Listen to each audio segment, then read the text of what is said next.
Sən yiyənlər atravit olacaqlar. Eşşək ətindən çəkilən lüləsən. Eşşək ətini millətə satmazlar.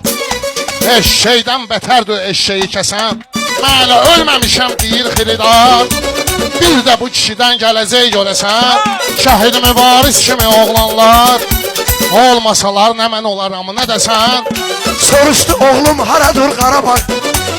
Mən də əsəbdən dedim ki Ayşa, erməninin varını yox.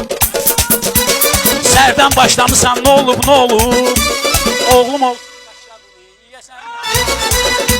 Bala əli olubdu mənim oğlum. O uşaqdı bilmədiyi söyüş söydü. Sən böyüksən gərək söyüş söyəsən. Dağda bir kəsir amanın sözünü, beləsini ancaq tutasan minəsən. Sənə dedim gəl dərdimizi bölərik. Sən hazırsan ancaq şabaş böləsən.